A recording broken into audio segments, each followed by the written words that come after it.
Opozicija koja je 14. godine nastojala da kriminalizuje sve u Republici Srpskoj, tvrdeći kako nema institute da bi to provela.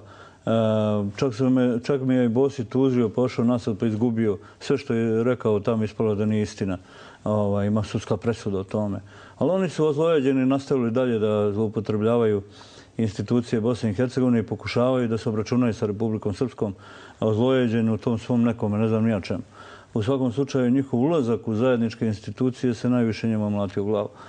Da su radili posao u interesu Republike Srpske, vjerovatno u obrnuta situacija bila, ali nisu ju radili. Radili su ga na štetu Republike Srpske i to moraju da plati cijenu.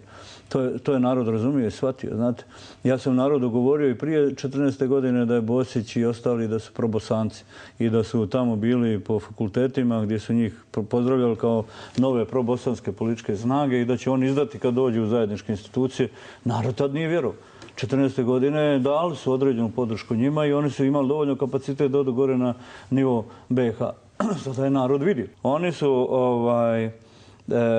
ušli gore u vlast ostrašćeni mržnjom koja je išla za tim samo daje da pohapsimo ove, da zavalimo, kako on to vole da kažu. I onda su čak prepustili strateške važna mjesta samo da bi dobili jedno isprazno mjesto koje se zove Ministarstvo bezbednosti, koje nikome ništa ne pomaže, ali njegove ingerencije nisu ni u čemu, nego samo da slika po televiziji uprazno prijeti. A prepustili, recimo, ozbiljnu stvar kakva može da bude odbrana ili kakva može da bude neka druga pitanja kao što su izbjeglice, kao što su civilna pitanja koje smo mi ranije držali. Mi smo držali ranije najvažnije resore u Savjet ministara. A oni su uzeli trivialne te resore. Isključivo da bi se svetili Republiku. Njihov cilj je od početka bio dajte nam Ministarstvo bezbednosti da se mi obračunamo sa Republikom Srpskom. I zašto onda to Bakir Izetbegović ne pristao? Naravno, kad ima drugi izvršioci poslova. To su ljudi razumjeli. I dolazimo sad do ključnog momenta ovog perioda od 14. do danas, a to je njihovo organizovanje takozvanog mitinga u Banja Luci u kojem su on htjeli ovdje i mi to znali, naravno, da naprave miting, da dovuku ljude, pripremili neke šatore, da leže ovdje po Banja Luci, da usmjere se ka rušenju isključivo institucija Republike Srpske. Naš odgovor je bio efikasan. Neobičajno efikasan. To je bio naš miting u isto vrijeme. Kada smo to uradili, njihova energija je potpuno ispraznila, njih više nigdje nije bilo. Otišli su u Prijedor i nakupili nekih 200 ljudi i obećavali da će ići u Trebinje, da će ići u sve veće gradove i oni više nigdje nisu otišli. Izgubili su snagu i vidjeli da gube kod naroda. I počeli umjesto da se rekomponuje njihova dimenzija organizaciona i programska, oni su nastavili dalje da se vraćaju u ovoj priči koja je bila propala gore. Nisu imali nikakvih dokaza, nisu ništa uradili. A na kraju krajeva, zašto ste govorili, imali ste organe, zašto to do sad niste uradili? Evo ja ih pitam, što to niste uradili? Govorili ste stalno, evo Dodik ima lopoluke, kriminal u pitanju. Što niste uradili? Gdje vam je to? Jeste imali gore sve? Jeste. Je li vam neko ometao? Šta ste dokazali? Što ste dokazali osim što ste lajali po televiziji i pričali o svem tome? Ništa više. Dakle, narod je to naprosto prepoznao.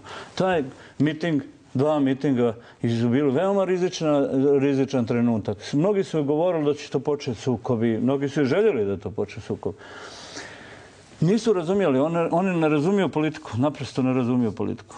Kada sam kalkulisao o tome sa svojim saradnicima, šta uraditi u tom trenutku? A morate da o tome kalkulišete i da mislite. Inače, ako ne promišljate, što se prepustite da vas nose? Mi nismo nikada dozvolili da nas neko nosi. Mi smo ti koji kreiramo događaje i mi dajemo odgovor.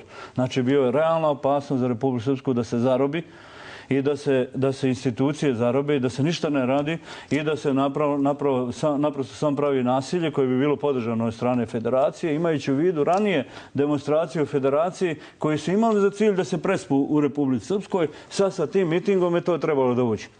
Trebalo da dođe. Čak je bilo u danu mitinga i pokušaja da se organizuju iz federacije da dođe ovdje da kao podrže ove iz opozicije. Njihov broj je bio 5300, naš bio 22.000 i to je reklo i govorilo. Tada šta smo dobili? Dobili smo situaciju u kojoj je SNSD i naši koalicioni partneri vratili svoj kapacitet, volju za političku borbu. Došli su veseli, razdragani i vratili se još veseli sa tog mitinga našeg.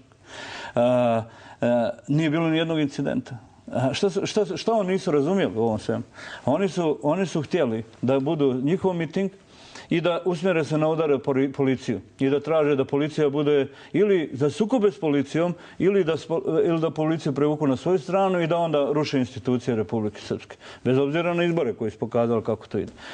Šta smo dobili sa drugim mitingom? Dobili smo policiju koja je imala priliku da se ravnopravno odnosi prema jednima i prema drugima.